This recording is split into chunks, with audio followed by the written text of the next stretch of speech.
Television industry की तरफ से एक बड़ी खबर सामने आ रही है। करण मेहरा, जी हाँ, ये रिश्ता क्या कहलाता है कि नैतिक, जिनको आपने कई सालों तक इस किरदार को निभाते देखा है, करण मेहरा इस वक्त अरेस्ट हो गए हैं। मुंबई पुलिस की तरफ से ये बातें सामने आ रही हैं और सिर्फ इतना ही नहीं बल्कि जिस रीज़न से अरेस्ट हुए हैं वो उससे भी ज़्यादा चौंका देने वाला है। तो चलिए आपको डिटेल्स बताते हैं।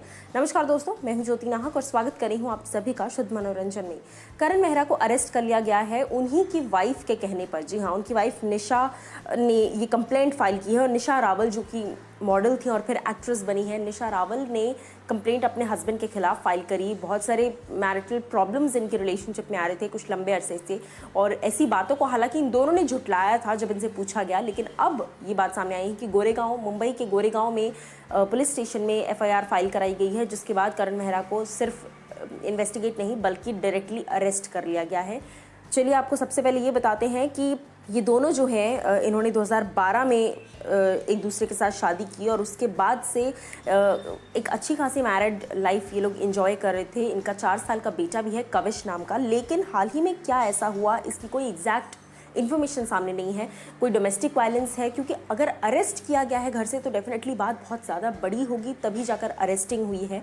अदरवाइज़ कई बार एफआईआर लिखवाने के बाद मामला यूं ही ठंडा पड़ जाता है। लेकिन हाँ, यहाँ पर अरेस्ट कर लिया गया है। Again I am repeating this. और इसी के साथ साथ मैं आपको बता दूँ कि कुछ वक्त पहले जब निशा रावल से इस बारे में बात की गई थी और टाइम्स ऑफ इंडिया को उन्होंने इंटरव्यू दिया था, तब उनसे पूछा गया था कि पिछले कई महीनों से, 1 साल से ही खबरें आ रही हैं कि आपकी शादी ठीक नहीं है, nothing is okay between you and Karan. So इस पर आप क्या कुछ कहना चाहेंगे? जिस पर निशा ने कहा था that these rumours are not true, हमारे बीच में सब कुछ ठीक है।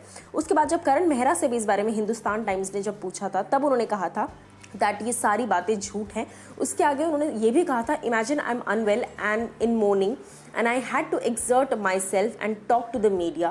It was crazy. I was not in the frame of mind but had to set things straight. Nisha has been taking care of me through COVID. ये उन्होंने कहा कि कोविड भी था और फिर इस तरह की बातें सामने आ रही है, तो सोचिए मुझ पर कैसी बीत रही होगी, मुझ पर क्या बीत रही होगी। लगातार एक तो मैं मौन भी कर रहा हूँ, ये चीज़ें भी कर रहा हूँ और काम भी कर रहा हूँ, और इसी के साथ साथ कोविड से सफ़र करते हुए मैं मीडिया को इस बात की क्लैरिफिकेशन दूँ। थैंक गॉड कि निशा ने उस वक्त मेरा इतना ध्यान रखा। और उसी के आगे वो काफ़ी कुछ उन्होंने और भी चीज़ें कही। उसके आगे वो कहते हैं कि निशा ने जो भी है उस वक्त मेरा काफ़ी ज़्यादा ध्यान रखा है and I am thankful for that. लेकिन अब ये अरेस्टिंग कुछ और ही चीज़ें सामने लेकर आ रही है। अब इस अरेस्टिंग से ऐसा लग रहा है कि जो भी ये दोनों कह रहे थे वो सब कुछ झूठ था। आपकी क्या कुछ राय है? बिकॉज मेरे लिए तो ये बहुत शॉकिंग है। करण मेहरा को आपने रियल लाइफ में भी जितना आप उन्हें इवेंट्स पे, अवार्ड फंक्शंस में देखे, बहुत ही शांत किस्म के व्यक्ति हैं, ज़्यादा बातचीत नहीं, इंडस्ट्री में भी बहुत ज़्यादा फ्रेंड्स नहीं है उनके, very private kind of a person. और अचानक से इस तरह की खबरें आना डेफिनेटली शोज़ समथिंग रॉन्ग। आपकी क्या कुछ राय है इस बात पर? बताइए हमें कमेंट सेक्शन में।